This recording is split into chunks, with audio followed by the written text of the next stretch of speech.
یہ ہمیں اچھی باتیں بتلا رہے ہیں، یہ نیک طریقہ ہمیں سکھا رہے ہیں، اس لیے نکالو۔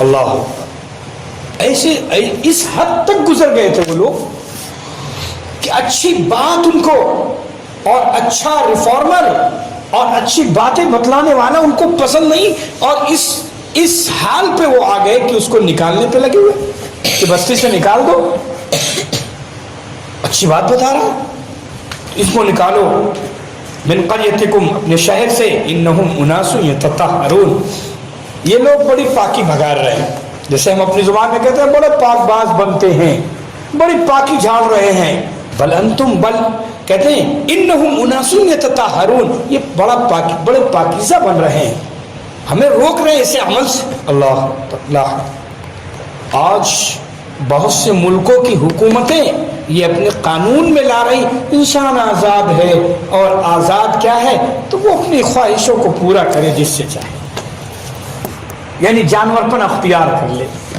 کوئی اس کی لائف اور کوئی زندگی نہیں، اس کی کوئی اتھارٹی نہیں ہے، وہ تو جانور جیسے جہاں چاہتا ہے منہ مارتا ہے وہی صحیح ہے۔ نہیں، انسان ہے اشرف المخلوقات، ساری کائنات میں جتنی مخلوقات ہیں اللہ نے اس کو اشرف بنایا ہے، معزز بنایا ہے، محترم بنایا ہے، اور جو معزز ہوتا ہے اس کے قانون اور اس کی حیثیت اور اس کے ساری چیزیں اچھی ہوتی ہیں، بنائی جاتی ہیں۔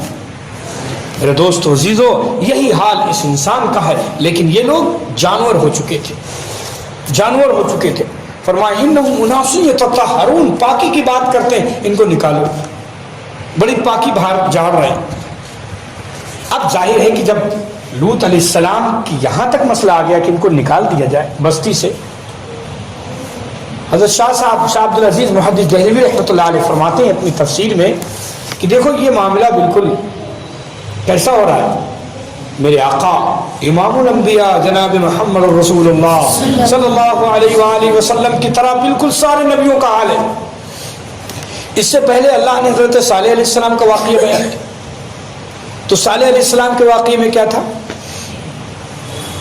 صالح علیہ السلام کے واقعے میں یہی تھا کہ ان کی اونٹنی کی کوچے کاٹ ڈالی اور گھر میں آگ لگا دی، وہ تمام باتیں تھیں۔ میرے آقا کے ساتھ یہی ہوا، آپ کو شعب ابی طالب نے 3 سال تک کھانا پانی بند، بائیکاٹ کر دیا تھا ان مشرکین مکہ نے۔ پھر ایک وقت آیا کہ کہا کہ نہیں، ان کو قتل کر دیا جائے، تو صالح علیہ السلام کے گھر کو گھیرا تھا کہ نہیں لوگوں نے، 9 لوگوں نے، اس سے پہلے بات آئی تھی، 9 ظالموں نے پلان بنایا تھا کہ صالح اور ان کے گھر والوں کو گھیر کر مار دیا جائے، کسی پر جب سب لوگ مل کے ماریں گے تو کسی پر کوئی بات ہی نہیں آئے گی۔ یہی روش اور یہی مکر اور فریب کیا تھا مکہ کے مشرکین نے میرے آقا جناب رسول اللہ صلی اللہ علیہ وسلم کے ساتھ، کہ رات کے اندھیرے میں یہ جب صبح نکلیں حرم کی طرف تو ان کو ختم کر دیا جائے، ایک قبیلے کا ایک آدمی ہو، کسی پر خون بہا نہیں آئے گا۔ یہی پلاننگ رچی تھی میرے آقا کے ساتھ، لیکن اللہ کی مدد، رب العالمین کی مدد تھی، ہوتی ہے ہر پیغمبر کے ساتھ، اور خاص طور پر امام الانبیاء ہمارے آقا جناب محمد رسول اللہ صلی اللہ علیہ وسلم کے ساتھ، کہ آپ مٹی اٹھاتے اور اللہ کہتا ہے مٹی ایسے پھینک دو، بس ہم ان کا کام تمام کرتے۔ میرے آقا مٹی پھینکتے، ان کی آنکھوں میں جاتی، اندھے ہو جاتے، اور انہیں کے بیچ سے آرام سے اطمینان سے میرے آقا جناب رسول اللہ صلی اللہ علیہ وسلم نکل جاتے۔ یہ اللہ کی مدد، جب بندہ صحیح سیدھے راستے پر ہوتا ہے مدد الہی اسی طرح شامل حال ہوتی، تو اس طرح نکل جاتے۔ اس کے بعد پھر کیا ہوا؟ ایک وقت آیا کہ اللہ نے خود کہا کہ اے پیغمبر آپ ہجرت فرمائیں، مکہ چھوڑ کر مدینہ چلے جائیں۔ حضرت لوط علیہ السلام کے ساتھ یہی تو ہو رہا ہے، یہ تو نکالنے کو کہہ رہے ہیں، لیکن میرے آقا کو خود حکم ہوا تھا میرے اللہ کا، رب العالمین کا، کہ آپ نکل جائیں۔ ہر پیغمبر کے ساتھ یہ مصیبتیں، یہ پریشانیاں آئی ہیں، تو حضرت لوط علیہ السلام کے ساتھ پھر یہ ہوا۔ اب آپ آگے سنیے جو آگے اللہ نے بیان کیا۔ حضرت لوط علیہ السلام کی بیوی تھی جو منافق تھی، لوط علیہ السلام اس کو بھی سمجھا رہے تھے، لیکن نہیں، وہ ان ظالموں کے ساتھ رہتی تھی، باتیں لگاتی تھی۔ کوئی یہ بات یاد رکھ لو، ہاں ایک بات ضرور یاد رکھنا، کہ حضرت ابن عباس رضی اللہ عنہ کی روایت ہے کہ ما بغت امرات نبی قطو، جتنے انبیاء آئے ہیں ان کی بیویوں نے کبھی زنا تو نہیں کیا، غلط کام ان سے نہیں ہوا. ہاں کافروں کے ساتھ رہی ہیں، منافقوں کے ساتھ رہی تو ان کا انجام ان کے ساتھ ہوا، لیکن کبھی بدکاری نہیں کی. یہ نبی کی شان تھی. تو لوط علیہ السلام کی بیوی بدکار تو نہیں تھی، لیکن ان کے ساتھ وہ تھی، ان کا ساتھ دیتی تھی لوط علیہ السلام کے خلاف. ایمان نہ لائی، منافقوں کے ساتھ تھی، قوم لوط علیہ السلام کا ساتھ دے رہی. لوط علیہ السلام نے سمجھایا، اللہ کا حکم آیا لوط علیہ السلام کے پاس. لوط علیہ السلام نے آخر میں کہہ دیا کہ اب عذاب آئے گا، تم نہیں سمجھو گے، اب تم جانو تمہارا کام جانو. اس گندے عمل سے تم جب باز نہیں آؤ گے تو عذاب الہی آئے گا. اب کیا تھا؟ حضرت جبرائیل علیہ السلام چند فرشتوں کو لے کر بڑی بہترین شکل میں، نوجوان خوبصورت نوعمر لڑکوں کی شکل میں آئے، اور آتے ہی لوط علیہ السلام کے گھر میں چلے گئے. ظاہر ہے کہ پوری بستی کی آنکھیں، جو غلط کار لوگ تھے ان کی آنکھیں، نظریں تو اٹھی رہتی تھی کہ کون نوعمر لڑکا دکھائی دے. تو جب دیکھا کہ لوط علیہ السلام کے کچھ مہمان آئے ہیں، بڑے خوبصورت اور بڑے اچھے لڑکے ہیں، اب ان کو رہا نہ گیا، بالکل پوری بستی میں کوہرام مچا دیا کہ ارے مہمان آئے ہیں، آج تو ہماری خوراک آ گئی. لہذا پوری بستی میں کوہرام مچ گیا اور لوط علیہ السلام کے گھر کو گھیر لیا گیا. اور یہی مطالبہ ان کا رہا لوط علیہ السلام سے کہ ان کو ہمارے حوالے کر دو، یہ ہماری خوراک ہے. یہ ظالم لوگ کیا جانے کہ یہ تو اللہ کے فرشتے ہیں، جبرائیل اور ان کے 7 فرشتے ہیں، ان کو کیا معلوم، ان پر تو اب تو ان کو عذاب چکھنا تھا. لہذا بار بار یہ اصرار کر رہے تھے لوط علیہ السلام سے کہ ان کو ہمارے حوالے کرو. لوط علیہ السلام ہاتھ بھی جوڑ رہے ہیں، کہہ رہے ہیں کہ دیکھو میری بیٹیاں ہیں، ان سے تم نکاح کر لو اللہ کے واسطے، یہ ہمارے. اچھا لوط علیہ السلام بھی ابھی نہیں جان رہے ہیں کہ یہ ہم فرشتے ہیں، بلکہ یہ سمجھ رہے ہیں کہ مہمان ہیں. اس لیے بھائی ہر آدمی اپنے مہمان کا دفاع کرتا ہے، ڈیفنس کرتا ہے. کوئی اگر اس پر ظالم کچھ ان کی غلط نگاہیں اٹھائے تو کہنے لگے معاف کریے، ہمیں رسوا نہ کیجیے مہمان کے سامنے، ہمارے مہمان ہیں اللہ کے واسطے، یہ بیٹیاں ان سے نکاح کر لو. لیکن تم کیا کر رہے ہو، رسوا کر رہے ہو ہمارے مہمان کے سامنے. بڑی منت سماجت کی، لیکن نہیں، ان کی حوش اور ان کی شرارتیں اور یہ اس حد اعتدال سے گزر گئے تھے کہ کوئی بات، اچھی بات ان کے دل میں نہیں اتر رہی تھی. لہذا یہ آگے بڑھنا شروع کیا. لوط علیہ السلام نے جب دیکھا تو دروازے بند کر لیے کہ اب تو چھوڑیں گے نہیں، گھس آئیں گے گھر میں. دروازے بند کیے تو دروازہ توڑ رہے ہیں. دروازہ توڑنے کا مطلب انتہا ہو گئی، اب ظلم کی انتہا ہو گئی. اب ادھر حضرت اندر جو مہمان تھے، حضرت لوط علیہ السلام اتنے پریشان تھے کہ کچھ پوچھو مت. اب حضرت لوط علیہ السلام کو تسلی دی حضرت جبرائیل علیہ السلام نے اور کہا کہ اے لوط علیہ السلام، اللہ کے پیغمبر آپ پریشان نہ ہو، ہم انسان نہیں ہیں، ہم اللہ کے فرشتے، میں جبرائیل ہوں اور یہ میرے ساتھ فرشتے، اور ان کو ہم تباہ کرنے آئے، ان کو ہلاک کرنے آئے، لہذا آپ پریشان نہ ہو. جب یہ تسلی دی تو لوط علیہ السلام کو اطمینان ہوا. دروازہ کھولا جبرائیل علیہ السلام نے اور سب انتظار میں تھے، ارے بڑے لڑکے مل گئے ہمیں، نوعمر لڑکے. ادھر جبرائیل علیہ السلام نے ایک اشارہ پر کا کیا کہ جتنے تھے سب اندھے ہو گئے، اسی وقت اندھے ہو گئے. کوئی سجھائی نہ دے، کوئی کسی کا لڑا جا رہا ہے، کسی کے سر پٹکا جا رہا ہے، آپ کو رام بن گیا، کسی کا سر پھوٹا لیے جا رہا ہے، کوئی گرا پڑا ہوا ہے. یعنی یہ کیا ہو گیا کہ ہم سب اندھے ہو گئے، ہماری روشنیاں چلی گئی، یہ کیا ہو رہا، سمجھ نہ پائے. اب حضرت جبرائیل نے کہا فوراً، اے لوط علیہ السلام، آپ اپنے جتنے ایمان والے ہیں ان کو لیجئے اور یہاں سے نکلیے، یہ بستی تباہ ہونے والی، یہ 5 بستیاں ختم ہونے والی. لہذا لوط علیہ السلام نے اپنا سامان سمیٹا اور جلدی سے اپنے ایمان والوں کو لیا اور چل دیے. بیوی بھی ساتھ میں تھی تھوڑی دور تک، لیکن جبرائیل علیہ السلام نے کہہ دیا تھا کہ اللہ کی طرف سے کہ لوط علیہ السلام اور ان کے ایمان والے پیچھے مڑ کر نہ دیکھیں گے کیا ہو رہا ہے، پیچھے مڑ کر نہیں دیکھیں کیا ہو رہا ہے. لہذا نکلے اور ادھر کیا ہوا کہ ادھر یہ بستی سے الگ ہوئے ہیں، ادھر جبرائیل علیہ السلام نے نیچے سے کونا پرک لگایا، بستی کو اٹھایا، بستی کو جڑ سے اکھاڑ لیا. جیسے درخت، آج کل مشینیں درخت کو نیچے سے جڑ سے اکھاڑ لاتی ہیں، جبرائیل علیہ السلام نے جڑ سے ان بستیوں کو اکھاڑا اور اوپر لے گئے. بعض روایتوں میں اتنی اوپر لے گئے کہ آسمان کے قریب لے گئے، اور بعض روایتوں میں بس اوپر لے گئے اور اس کو اس طرح پٹک دیا الٹا. اللہ اکبر. جب الٹا پٹکا ہے تو میرے دوستو کیا عالم ہوگا آپ بتائیں. چیخ و پکار کی آوازیں تھیں، بچاؤ بچاؤ کی، لیکن نہیں حکم ہو چکا تھا کہ ان کو تباہ ہونا ہے. اور ادھر لوط علیہ السلام اب پھر جب پٹک دیا تو اب اللہ کی طرف سے آسمان سے پتھروں کی بارش ہوئی، اور پتھر بھی شعلہ آگ والے پتھر تھے. کہتے ہیں لوط علیہ السلام کی بیوی ساتھ میں تھی، لیکن اس نے مڑ کر دیکھا کہ ہماری قوم چیخ رہی، چلا رہے، کیا ہو رہا ہے. جب اس نے دیکھا پیچھے، اور پیچھے ہو گئی ان کے ساتھ، ایک پتھر آیا آگ کا، اسی کے اوپر پڑا، یہ بھی اسی میں کے ساتھ ڈھیر ہو گئی، کیونکہ منع کر دیا گیا تھا کہ پیچھے مڑ کر دیکھنا کیا ہو رہا ہے. لیکن چونکہ اس کو ان منافقوں کے ساتھ حشر ہونا تھا، ان لوگوں کے ساتھ، ان ظالموں کے ساتھ حشر ہونا تھا، لہذا وہی ہوا. فَأَنْجَيْنَاهُ، ہم نے بچا لیا لوط علیہ السلام کو، وَأَهْلَهُ، ان کے گھر والوں کو، إِلَّا امْرَأَتَهُ، مگر ان کی بیوی نہ بچ پائی. قَدَّرْنَاهَا مِنَ الْغَابِرِينَ، ہم نے مقرر کر دیا تھا اس کو رہ جانے والوں میں، یہ رہ جانے والوں میں ہو گئی، عذاب والوں میں ہو گئی ان کی بیوی. اس کے بعد اللہ نے فرمایا وَأَمْطَرْنَا عَلَيْهِمْ مَطَرًا، ہم نے ان پر برسایا، ایسا برساؤ، پتھروں کی بارش. یعنی یہ نہیں کہ پتھر پانی کے ساتھ تھے، سوکھے پتھر آگ کے ساتھ تھے، اتنے بڑے پتھر جیسے پہاڑوں کے پتھر ہوا کرتے ہیں. فَسَاءَ مَطَرُ الْمُنذَرِينَ، تو ان ڈرائے ہوئے کو کیا برا انجام ہوا، برا برسا ہوا ہے. بس چیخ و پکار کے علاوہ کچھ نہیں تھا. ایک بھی اس میں سے نہیں بچا، ایک بچا تھا نہیں، ایک بھی نہیں بچا.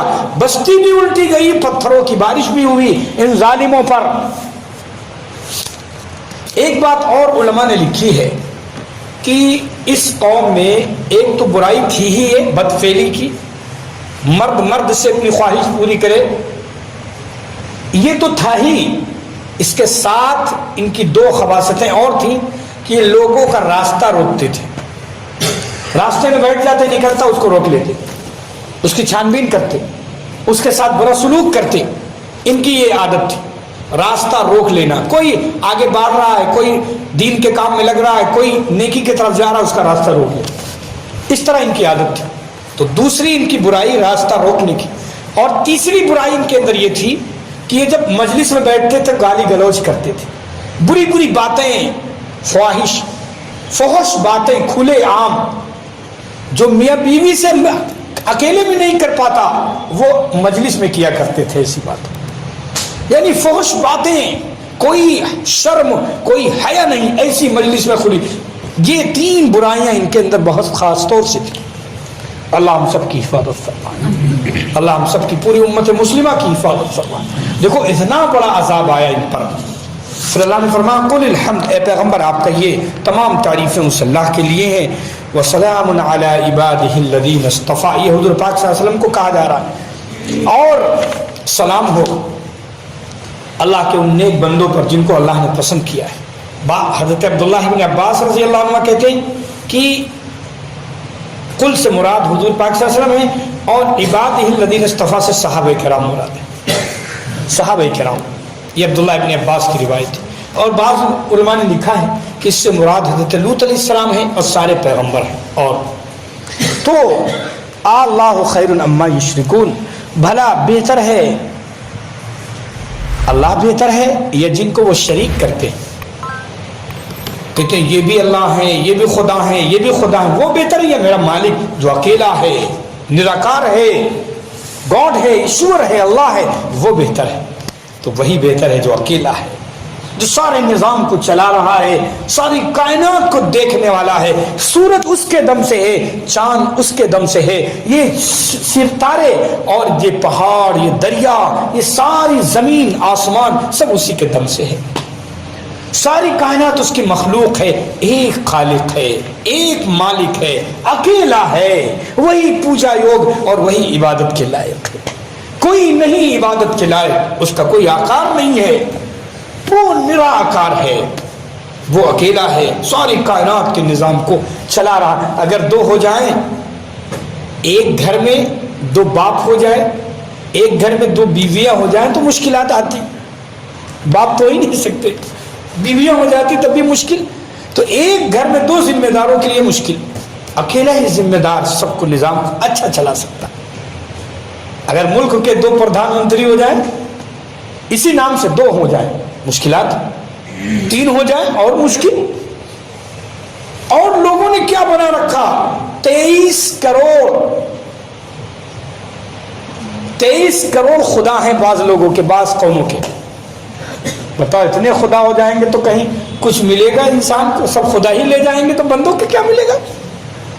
اتنی بڑی اللہ کی زمین سب خدا ہی لے جائیں گے بانٹ بوٹ کے اپنا، تو بندوں کو تو کچھ ملے ہی نہیں۔ اس لیے میرے دوستو، میری ماں بہنوں، اکیلا ایک اللہ ہے، وحدہ لا شریک ہے۔ اسی کو بتایا کہ اللہ خیر اما یشرکون، کہ بھلا وہ اللہ بہتر ہے یا جن کو شریک کرتے ہیں یہ بہتر ہے؟ یہ بہتر نہیں، یہ تو بندے ہیں خدا کے، یہ خدا کے جہاں بھی شرک ہوا ہے اللہ کے نیک بندوں کو شامل کر کے ہوا ہے۔ آج بھی بہت بڑا طبقہ ہمارا مسلم طبقہ اللہ کے سوا اپنی تمام حاجتیں اللہ والوں بزرگ اولیاء کے مزاروں پہ رکھتے ہیں، حالانکہ یہ شرک کی ایک شروعات ہے یہاں سے۔ اللہ تعالیٰ اس کو پسند نہیں کرتا، اللہ تعالیٰ اس کو نہیں معاف کریں گے۔ ان اللہ لا یغفر ان یشرک بہ ویغفر ما دون ذلک لمن یشاء، اللہ تعالیٰ اس کے علاوہ کسی کو معاف کر دیں لیکن شرک کرنے والے کی معافی، بہت کچھ اللہ برداشت کر لیں گے لیکن شرک برداشت نہیں۔ اللہ یاد رکھو، شرک برداشت نہیں۔ جس طرح ہمیں دو باپ برداشت نہیں ہے، ہم سے کوئی کہے کہ آپ کے ابا کتنے، تو پہلے تو غصہ ہوں گے، پھر اگر پوچھ لے تو ڈنڈا اٹھائیں گے، اس کی ستائی شروع کر دیں گے کہ کہیں ابا کہیں ہوتے، ارے ابا تو ایک ہی ہوتے۔ تو جب ابا ایک کے اوپر آپ کو اتنا غصہ آ رہا ہے تو میرا مالک اگر ایک کے ساتھ اس کو ملا رہے ہو کئی خدا، تو اس کا غصہ نہیں آئے؟ کیا وہ ایسے چھوڑ دے گا؟ کیا وہ ایسے معاف کر دے گا؟ میرا ایشور، میرا اللہ ایک ہے، وہ برداشت نہیں کرتا اپنے ساتھ کسی کو، خدا کو، کسی معبود کو۔ اکیلا معبود، عبادت کے لائق پوجا یوگ وہ اکیلا ہے۔ اور سارے مذہب اور ان کی کتابیں یہ بتا رہی ہیں کہ نہیں، ایک ہی ایشور ہے، لیکن بندے مانتے ہی نہیں، بندے مانتے ہی نہیں، ان کا دل مانتے ہی نہیں، جہاں کوئی اچھی چیز دیکھی وہ وہی خدا ہو گیا۔ یہ بندوں کا مزاج ہے، لیکن اللہ کہہ رہا نہیں، اپنی کتابیں بھیج رہا ہے، اپنے ریفارمر بھیج رہا ہے، اپنے پیغمبر بھیج رہا ہے اس کو بتانے کے لیے، لیکن کوئی سمجھنے والا نہیں ہے۔ اللہ ہمیں سمجھ عطا فرما دے، پوری امت کو سمجھ عطا فرما دے۔ تو یہ لوط علیہ السلام کا واقعہ اور ان کی قوم، اس کا پیغام ہے، بس 2 منٹ میں 3 منٹ میں اس کا پیغام،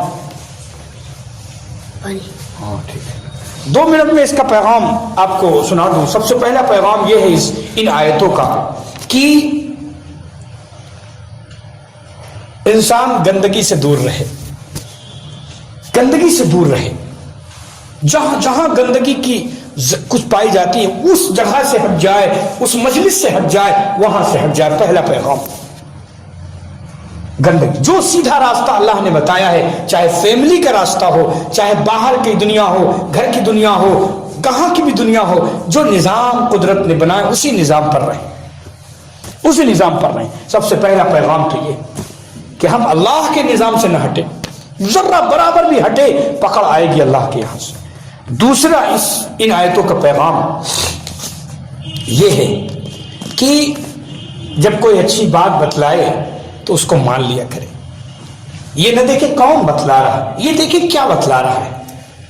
اگر اچھی بات ہے، کیسا بھی بتلانے والا اس کو ایکسپٹ کرے، اس کو مانے کہ ہاں واقعی صحیح بات ہے، اگر نہیں صحیح ہے تو اس کو خاموش ہو جائیں اس پر۔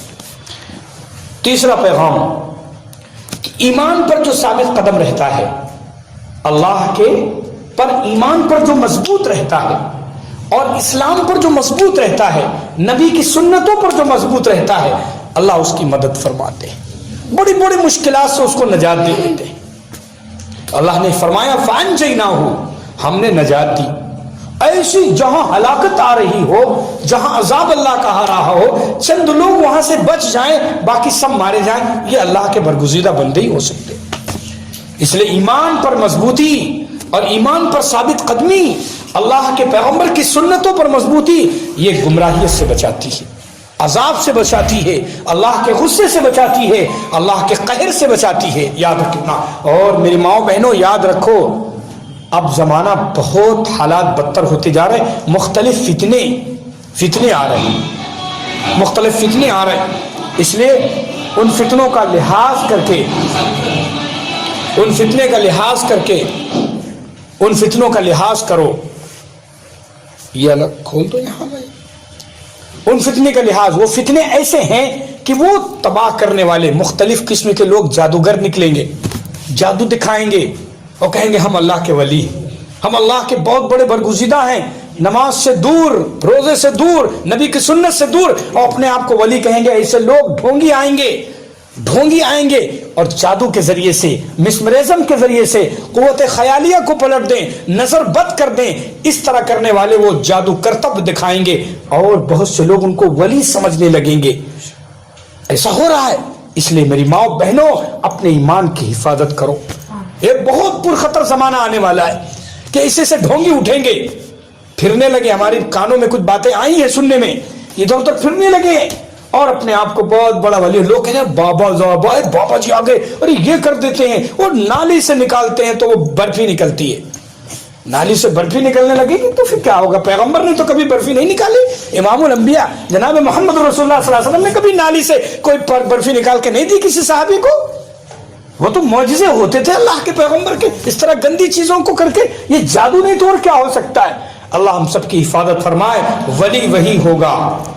ایک نشانی بتا دوں، اللہ کے پیغمبروں کے جو ہاتھ پر کوئی انہونی ظاہر ہو، معجزہ کہلاتا ہے، اور کسی ولی کے ہاتھ پر جو چیز ہو اس کو کرامت کہتے ہیں۔ لیکن ولی ہمیشہ رہیں گے دنیا میں، ایسا نہیں رہیں گے، پیغمبر کا سلسلہ ختم میرے آقا پر۔ لیکن ولی کی پہچان کیا ہے؟ ولی کی پہچان خاص طور سے بہت سی پہچان ہے، لیکن 3 یاد رکھو۔ ولی جو ہوگا اللہ کے فرائض کو مکمل ادا کر رہا ہو، کوتاہی نہ کر رہا ہو، ایک فرض بھی اس سے نہ چھوٹے۔ میں یہاں ہوں، میرا دل مدینے میں، مکے میں نماز پڑھ رہے ہیں، ہم مسجد میں تھوڑی نماز پڑھتے، مکے میں مدینے میں پڑھتی ہے، گھر میں اندر کمرے میں بیٹھے رہے، کہا مکے میں پڑھ کے آئے، مدینے میں پڑھ کے آئے اور اندر آرام کر رہے ہیں۔ واہ واہ، کیا مکہ و مدینہ! تو یاد رکھو اللہ کے فرائض کو پورا کر رہا ہوں، ایک بھی فرض اس سے نہ چھوٹے۔ دوسرے، ایک نبی کی سنت پر وہ عمل کر رہا ہو جیسے صحابہ کرام کر رہے ہیں، کوئی نبی کی سنت اس سے نہ چھوٹی، چاہے اس کے پورا اس کا بدن نبی کی سنت کے مطابق ہو، اس کا لباس، اس کا چہرہ، اس کی داڑھی، اس کا مہرہ، اس کا لباس، اس کی ایک چیز نبی کی سنت کے مطابق ہو۔ تو دوسری علامت یہ ہے ولی کی۔ اور تیسری، صحابہ کے نقش قدم پر ہو، صحابہ کے نقش پر چل رہا ہو، ہاں، ایک سنت، ایک مستحب کو پر عمل کر رہا ہو۔ تو اب یہ کہا جائے گا اگر وہ کرامت نہ دکھائے کوئی، تب بھی وہ اللہ کا ولی ہے، اور گناہوں سے بچ رہا ہو، اللہ کا ولی۔ لیکن کرامتیں خوب دکھائے، نالی سے نکال کر بودا برفی کھلا دے، اور داڑھی، صفا چٹ، اور نماز ایک ٹائم کی نہیں، اور سنت کے خلاف پینٹ شرٹ پہنے ہوئے ہو، اور بہترین کے بابا جی ہیں ہم، خبردار، یہ گمراہ لوگ ہیں، دجالی لوگ ہیں، دجال کا فتنہ ظہور کرے گا قیامت سے پہلے، میرے آقا نے حدیث میں بتا دیا۔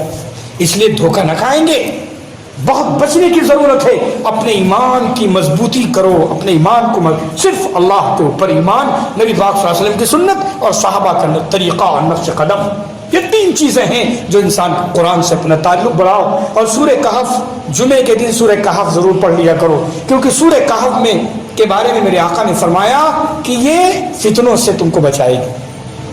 سورہ کہف جمعے کے دن پڑھنا، 15ویں پارے میں ہے سورہ کہف، جمعے کے دن پڑھنا، یہ فتنوں سے نجات دلائے گی۔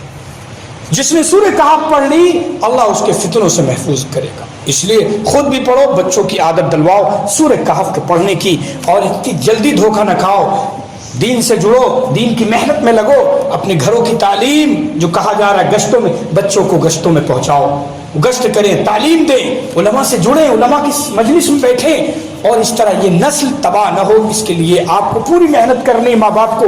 ہاں محنت کریں گے تو اجر صلہ ملے گا، اور اگر نہیں محنت ہوئی تو تباہی ہے. لوٹنے والے بہت گلیوں میں ٹہل رہے ہیں جو ایمان اور اسلام کو لوٹنے والے. اللہ ہم سب کی اور پوری امت کی حفاظت فرمائے.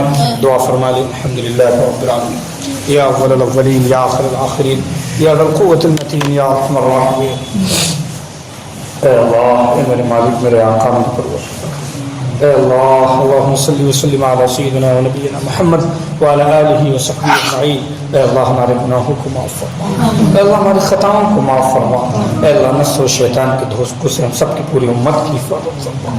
اے میرے مالک، میرے آقا، جو کہا سنا گیا عمل کے توفیق دے دے. اے اللہ تمام فتنوں سے ہم سب کو محفوظ فرما دے. اے اللہ جو محنتیں ہو رہی ہیں اسے قبول فرما دے. اے اللہ قبول فرما دے. اے اللہ گشتوں کے ذریعے، اجتماعات کے ذریعے، تعلیم کے ذریعے، مکاتب کے ذریعے، مدارس کے ذریعے ہمارے علماء اے اللہ جو لگے ان سب کی محنتوں کو قبول فرما دے، ان کی قربانیوں کو قبول فرما دے. خیر کے فیصلے فرما، شر و فتنے سے ہم سب کی پوری امت کی حفاظت فرما. اے اللہ جو بیمار ہیں انہیں شفا عطا فرما. اے اللہ جو پریشان حال ہیں ان کی پریشانی کو دور فرما. اے اللہ ان بچوں کو جو دین کی تعلیم میں لگے ان کو بہترین علم والا بنا دے. اے اللہ علم و عمل کی توفیق عطا فرما، علم و عمل کی توفیق عطا فرما دے. اے اللہ ان کو کامیاب کر دیجیے. اے اللہ ان کے والدین کو کامیاب فرما دیجیے. اے اللہ ان کے گھر والوں کو کامیاب فرما دیجیے. اے اللہ دین سے جوڑ دیجیے. یہ دین کی محنت کرنے والے اور اسلام کی حفاظت اور قرآن کریم کے آگے پھیلانے والے بن جائیں. اے اللہ ہم سب کو اس کی توفیق عطا فرما. آمین یا رب العالمین. صلی اللہ علیہ وسلم. سبحان ربک رب العزت عما یصفون. اے اللہ بہت سے ہمارے بھائی بہنیں آئی ہیں، یا اللہ ان کے جائز مرادیں ہیں دلوں میں، ان کی خواہشیں ہیں جائز. اے اللہ ان کی تمام جائز مرادوں کو پوری فرما، جائز مقاصد میں کامیابی عطا فرما.